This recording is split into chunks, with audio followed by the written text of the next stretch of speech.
Exhortation du vendredi, la préservation et le développement de la religiosité en islam.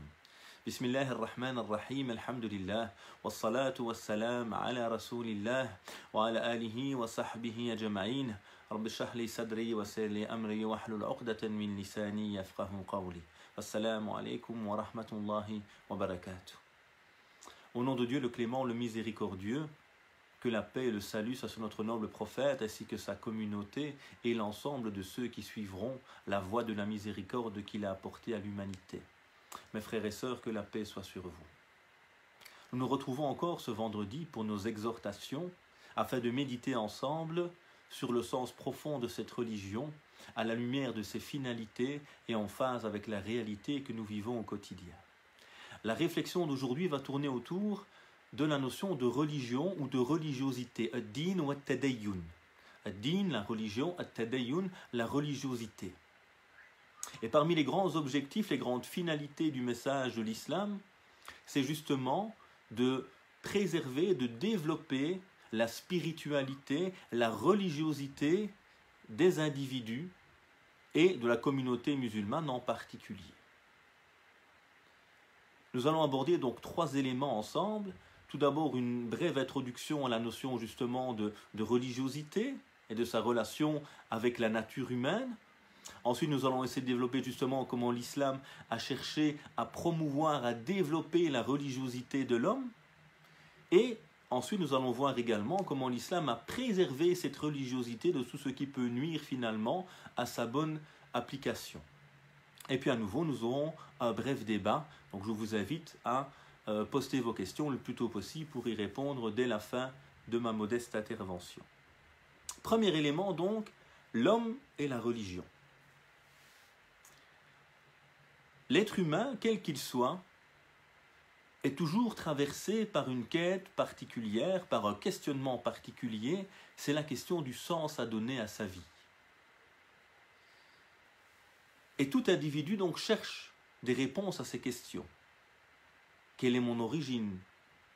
Quel est mon rôle sur cette terre? Quelle est ma finalité, ma destinée?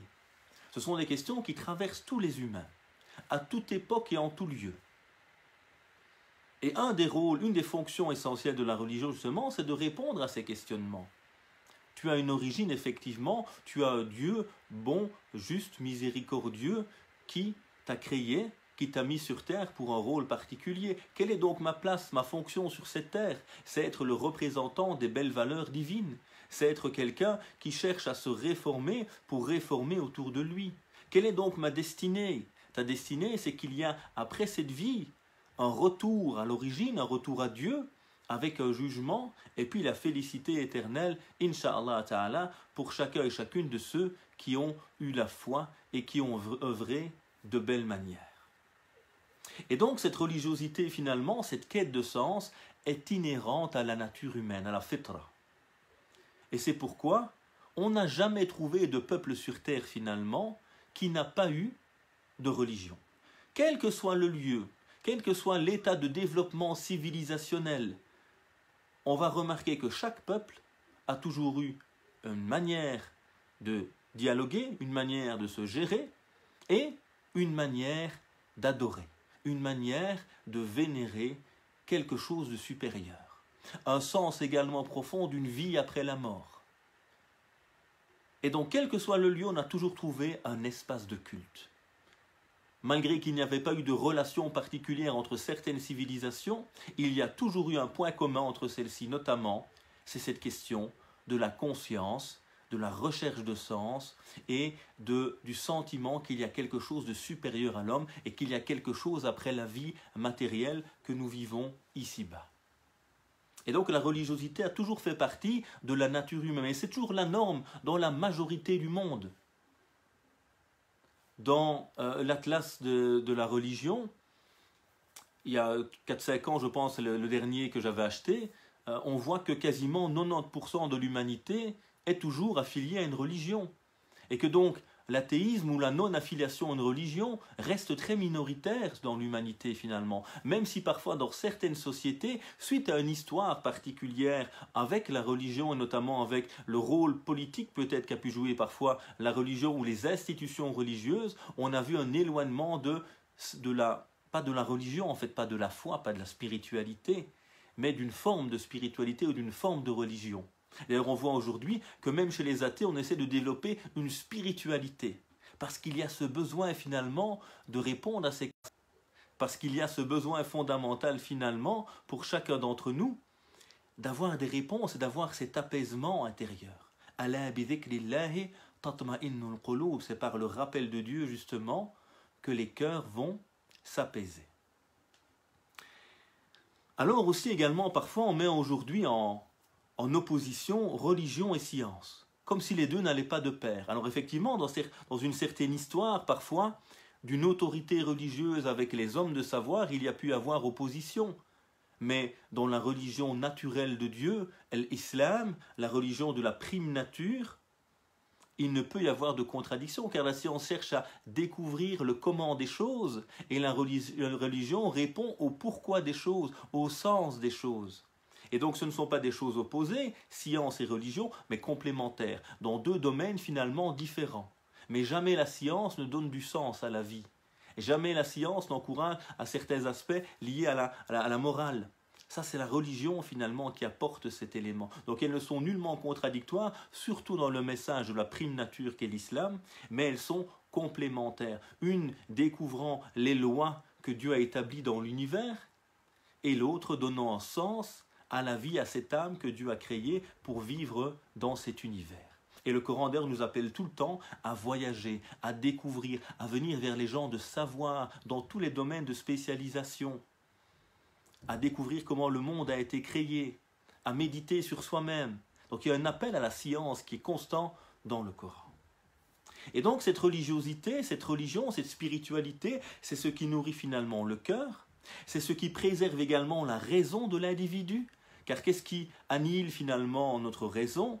C'est notamment les passions, c'est l'absence de méditation, c'est l'emprisonnement dans des carcans finalement dogmatiques. Et donc la religion vient également repousser tout cela. Et on a vu comment à l'époque du prophète, alayhi salatu wassalam, le Coran disait toujours aux gens, mais réfléchissez, remettez en question. Et malheureusement, certains disaient toujours que nous n'allons suivre que ce que nos ancêtres suivaient.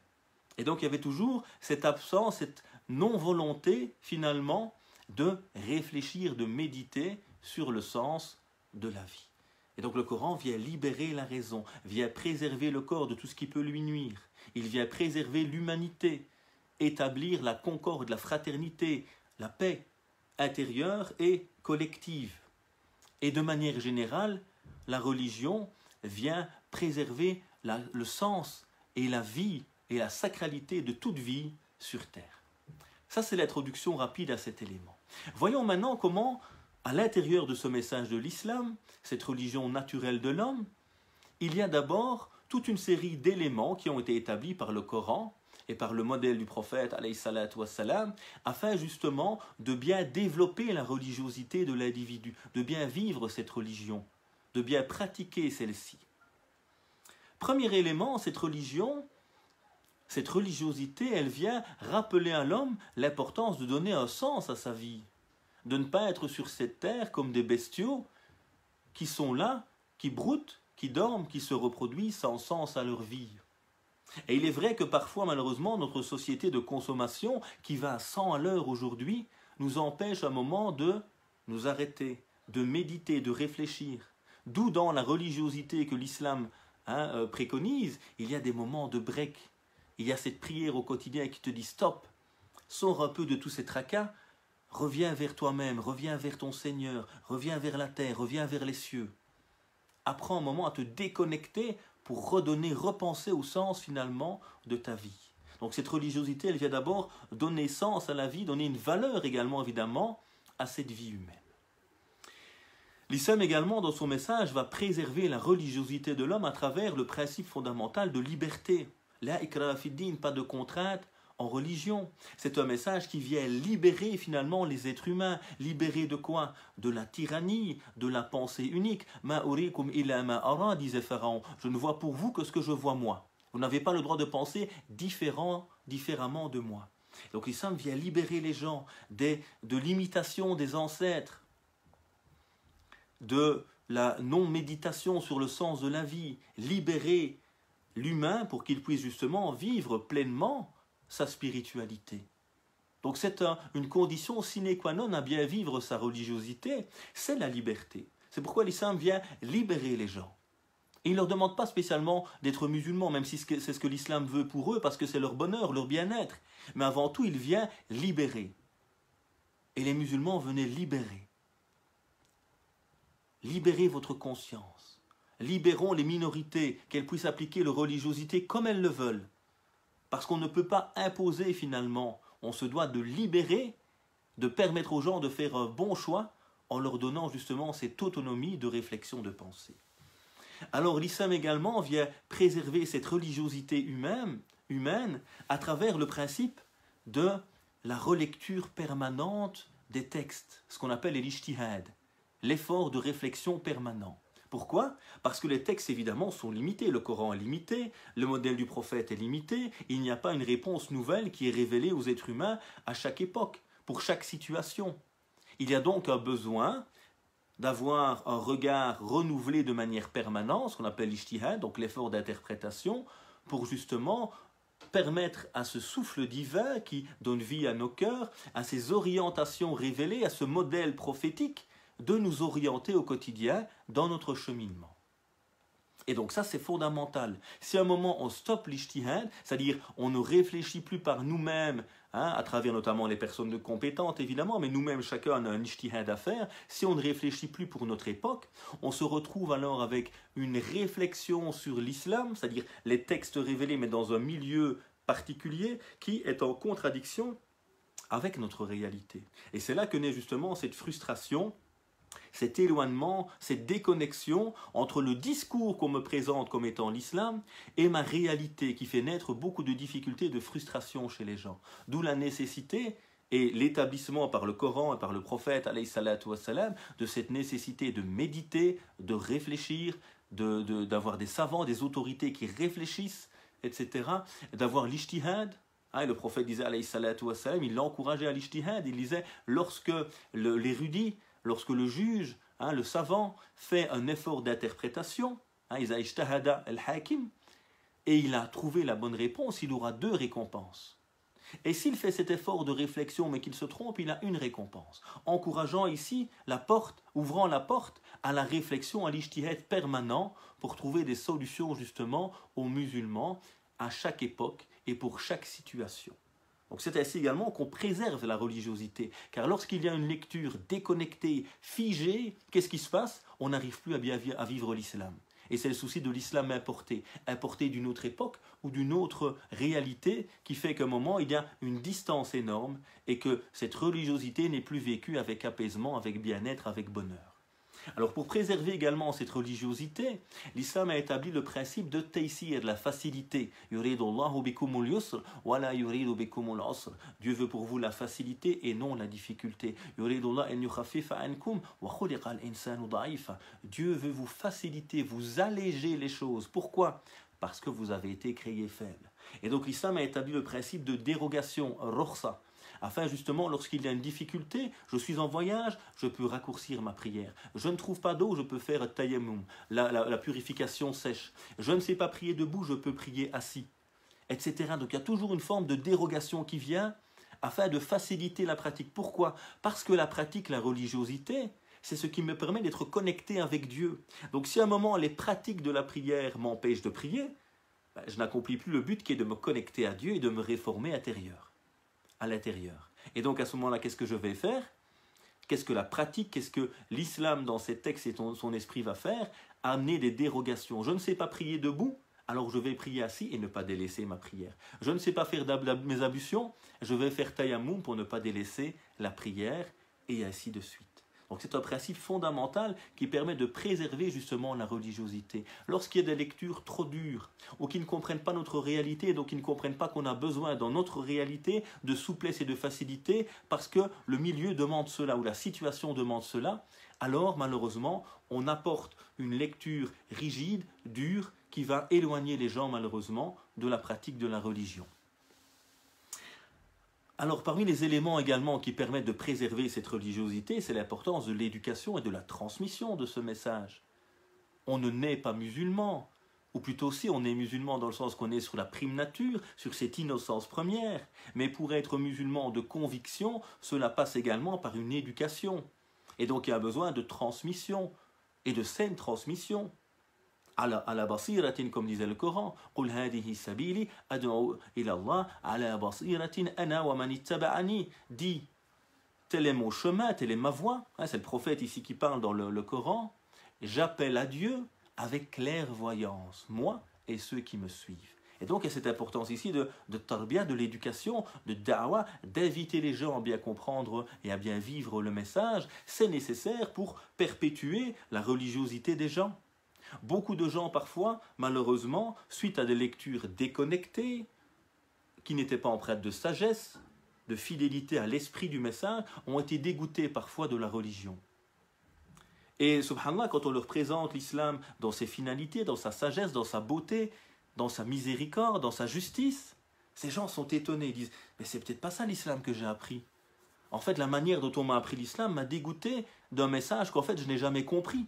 Parce que ce qu'on m'a présenté n'est pas l'esprit, n'est pas le cœur de l'islam, mais une manière de le vivre déconnectée de tout esprit, de toute sagesse, et qui donc m'a éloigné en fait de celui-ci. Donc l'éducation évidemment est centrale, et rappelons-nous une chose, éduquer est un savoir, est un art. Et donc il y a besoin de se former également pour bien éduquer, pour bien transmettre. Et la transmission est quelque chose de compliqué. Il faut avoir de la pédagogie, de la sagesse pour réellement transmettre l'essentiel du message et permettre aux gens de grandir et de cheminer à leur rythme. Alors pour préserver également cette religiosité, l'islam également a établi la notion de nous rassembler, de jama'a, de groupe, de umma, de communauté. Parce que tout seul c'est compliqué. Et comme disait le prophète, alayhi salatu wassalam, le loup ne s'attaque qu'à la brebis égarée. Et donc, c'est important de se tenir au groupe. Alaykum bil jama'a, disait le prophète, sallallahu alayhi wa sallam, tenez-vous au groupe, à la communauté.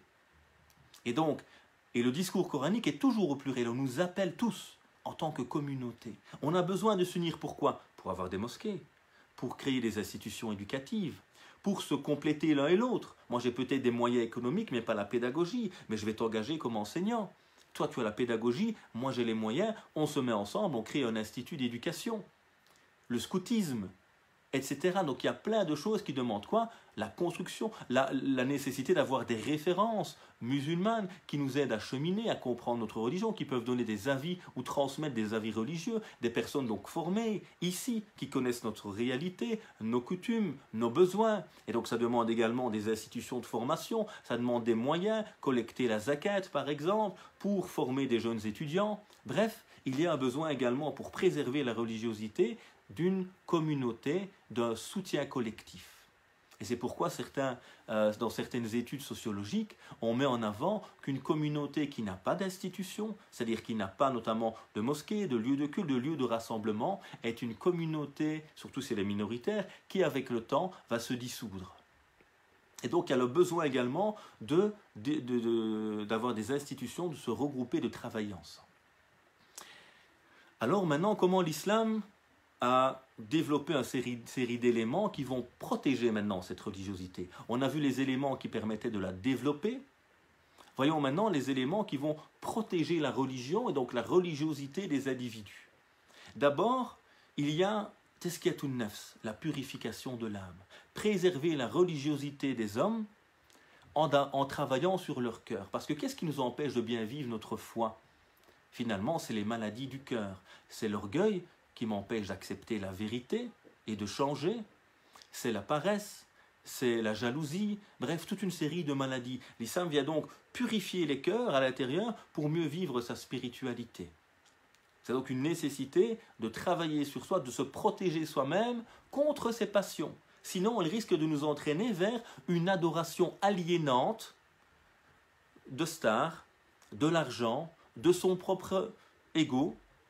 Et le Coran nous rappelle as-tu vu celui qui a pris comme divinité sa propre passion? Et donc là, on s'asservit au lieu de se libérer. Donc là, il y a le besoin de préserver la spiritualité de l'homme, sa religiosité, par un travail sur son cœur. Ensuite, il y aura ce développement d'une pensée qui vient, ou du rejet plutôt, de toute pensée unique, de toute tyrannie intellectuelle, qui veut empêcher les gens de réfléchir par eux-mêmes, ou qui veut les abrutir, comme on le voit parfois aujourd'hui dans les masses médias.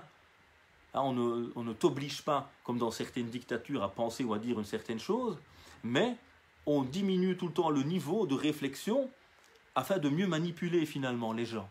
Donc il y a une lutte également de ce message afin de libérer les consciences, afin de rejeter toute tyrannie intellectuelle qui empêche l'homme finalement de se libérer, donc de bien vivre sa spiritualité, sa religiosité. Et même chose en intracommunautaire. Il faut lutter contre ceux qui ont la pensée unique, qui pensent tout connaître, qui disent nous sommes les seuls bien guidés, notre groupe, notre secte en réalité, nous sommes les élus. Et tous les autres sont des mauvais musulmans. Ce type de pensée est contraire à l'esprit du message, à la pluralité qu'a toujours prôné l'islam, dans les détails notamment et dans les applications pratiques, et qui est la norme de l'islam pour tout qui a lu un minimum l'histoire, avant tout la pédagogie coranique et prophétique, et puis l'histoire de la civilisation musulmane et de ses différentes sciences. Ensuite, l'islam également, pour protéger sa spiritualité, sa religiosité, va rejeter toute déformation avec la notion de bid'a, d'innovation. Et rappelons-nous une chose quand même, attention, la bid'a, certaines écoles minoritaires et un peu sectaires ont tendance à dire tous ceux qui pensent différemment de nous sont dans l'innovation. Or, l'innovation, c'est quoi? C'est changer un fondement de la pratique religieuse ou de la croyance religieuse, soit en rajoutant, soit en diminuant. Par exemple, ce serait rajouter des prières obligatoires, dire qu'il y en a 7 et plus 5. Parce qu'on est en train de s'éloigner de l'équilibre que Dieu a établi. Ce serait ne pas vouloir se marier parce que religieusement ce serait interdit, c'est-à-dire c'est interdit religieusement, pas humainement par choix. Mais dire en islam c'est haram, on doit tous vivre seul dans son coin comme des ermites. Ça c'est déformer l'équilibre de la religion. C'est affirmer qu'il y a un nouveau prophète aujourd'hui, etc. etc. Donc c'est ça la bid'a. C'est la déformation de l'esprit, de la finalité, du cadre de l'islam.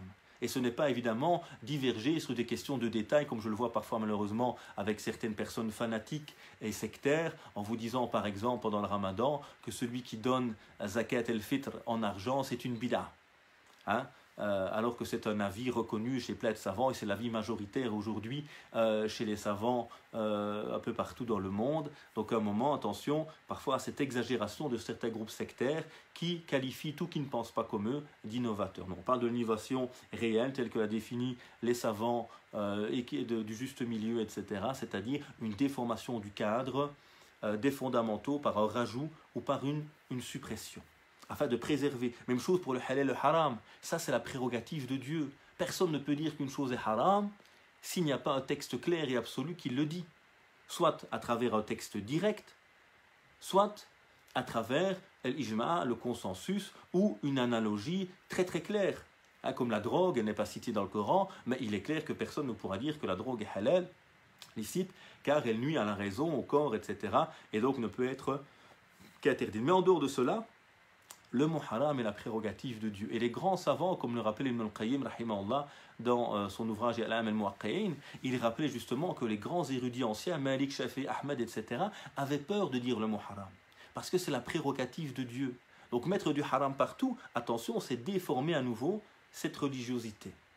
Même chose évidemment pour les pensées aujourd'hui radicales qui prônent un islam de la haine, du rejet de l'autre, de rejet de la diversité alors que c'est Dieu qui a voulu la diversité. C'est donc une déformation ici du message et donc de la religiosité saine que prône l'islam.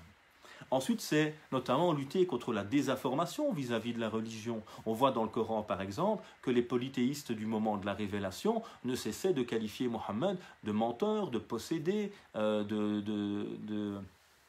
de sorcier, etc. Donc on le qualifiait de choses erronées et le Coran venait répondre à cela. Aujourd'hui, on a malheureusement des allégations négatives vis-à-vis de l'islam. Ce serait la religion de la violence, c'est une religion de la haine, du rejet de l'autre, qui est contre les droits de la femme, etc.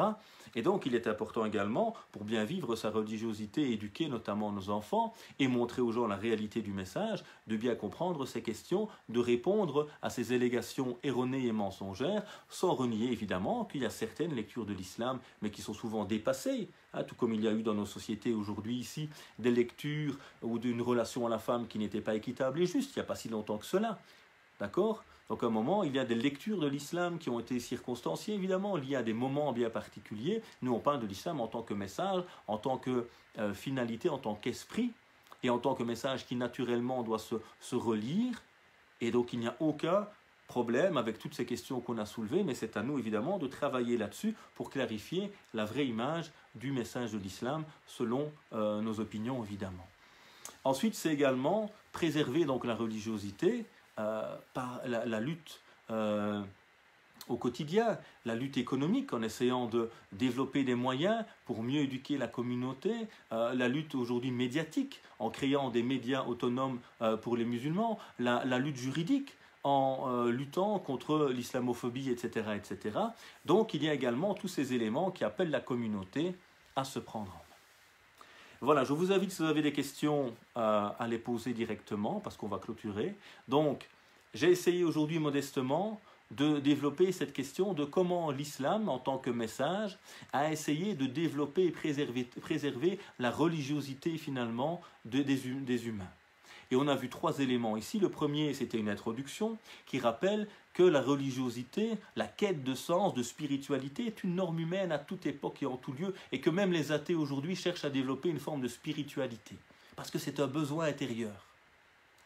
Deuxièmement, l'islam, en tant que religion naturelle de l'homme, a développé la spiritualité à travers les principes de facilité, de lecture renouvelée, etc. Donc il y a toute une série d'éléments d'éducation, de saine transmission, de communautés qui s'organisent pour développer cette spiritualité et bien la vivre. Et puis on a vu également comment l'islam préserve cette spiritualité de tout ce qui peut lui nuire en luttant contre la domination passionnelle à travers l'éducation de soi, en luttant contre la pensée unique qui empêche le développement sain et libre de l'esprit, en rejetant toute déformation, toute désinformation, etc. Voilà donc comment ce message, Coran et modèle prophétique ont développé, préservé cette spiritualité tant nécessaire au bien-être de l'être humain. Puisse Dieu nous rapprocher de lui, nous permettre de vivre notre foi de la meilleure des manières, puisse-t-il purifier nos cœurs. Oh mon Dieu, accorde-nous ton amour et l'amour de ceux que tu aimes, ainsi que la voie qui nous mène à ton amour. Oh mon Dieu, purifie nos cœurs, tu es certes le meilleur des purificateurs. Oh mon Dieu, donne-nous une bonne compréhension de la religion.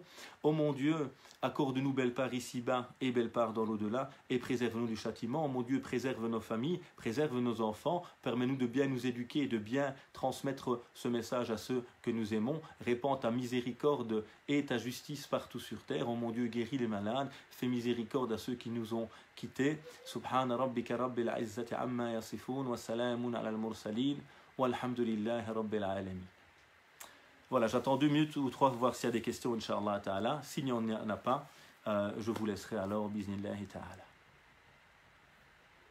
Donc nous sommes toujours en fait dans une réflexion sur cette notion des finalités du message, avec un développement maintenant de ce qu'on a pu voir dans d'autres rencontres avec moi sur cette notion des finalités, avec un développement maintenant justement de ce qu'on appelle el kulliyat el-khams, les 5 universaux. Et on a vu donc la fois passée hifd al-nafs, la préservation de l'humain. On a vu maintenant hifd al-din, la préservation de la religion ou de la religiosité, comme je l'ai appelé ici. Alors, des conseils à l'approche de l'Aïd si on ne compte pas sacrifier des associations. Donc, le sacrifice, évidemment, est un acte hautement recommandé qui nous rappelle l'histoire du prophète Abraham, etc. Et comment Dieu a voulu remplacer tout sacrifice humain justement par un animal ici, car auparavant dans certaines croyances on sacrifiait même des êtres humains, etc. Rappelons donc la sacralité de l'être humain, quelle que soit la situation. C'est une recommandation, c'est une sunna mu'akkada, c'est très bien de le faire. Alors si on ne peut pas, ben, c'est pas grave non plus. Maintenant, il y a la notion de permission de tawkil. On peut déléguer ce droit à quelqu'un. C'est-à-dire, on peut très bien demander à quelqu'un de sacrifier à notre place. C'est mieux de le faire soi-même, mais ce n'est pas un souci. On peut également le faire de la sorte. Alors aujourd'hui, c'est un peu compliqué. Les notions d'abattage sont un peu rendues plus complexes aujourd'hui. Le faire à la maison, évidemment, même s'il y a certaines dérogations qui existent au niveau de la loi, ce n'est pas aisé non plus. Donc, ce que l'on peut faire, c'est donner ce droit ou déléguer ce droit à une association fiable qui va à votre place, par exemple, accomplir ce sacrifice. C'est tout à fait permis par les savants sans aucun problème, surtout s'il y a réellement un besoin ailleurs. Mais attention, il faut bien déléguer l'argent pour un sacrifice. Pas envoyer une somme quelconque qui équivaudrait à la somme d'un sacrifice à quelqu'un. Alors là, c'est une aumône qui a toute sa valeur en tant qu'aumône, mais ce n'est pas le sacrifice en tant que tel. Donc là, on peut passer par des associations humanitaires qui vont sacrifier l'animal dans un pays où les gens ont plus besoin sans doute de la viande que nous à ce moment-là.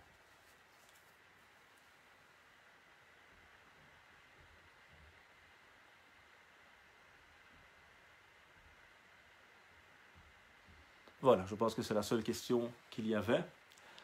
Donc on continuera cette série, Inch'Allah Ta'ala, avec la semaine prochaine, justement, la notion de préservation et de développement de la raison humaine. Comment ce message, dernier message révélé à l'humanité, dernière boucle de ce voie naturelle pour l'humanité qu'est l'islam, comment l'islam vient développer la raison humaine, l'intellect, et protéger celui-ci de tout ce qui peut lui nuire pour permettre à l'être humain d'avoir préservé sa vie, son corps, sa nature, comme on l'avait vu, préserver sa spiritualité, mais également essentiellement préserver aussi sa raison, qui est cet outil fondamental, cette révélation intérieure, comme l'ont appelé certains maîtres, qui permet justement de distinguer le bien et le mal, et même de comprendre le texte, de comprendre le monde, qui est ce livre révélé, déployé devant nous. Puis Dieu nous accorder un savoir utile et la clairvoyance. Subhana rabbika rabbil izzati amma yasifun wa salamun al mursalin walhamdulillahi rabbil alamin. Bon Jumu'ah à chacun et chacune. On se retrouve pour ceux qui le peuvent à la mosquée. Que Dieu vous bénisse. Wassalamu alaikum wa rahmatullahi wa barakatuh.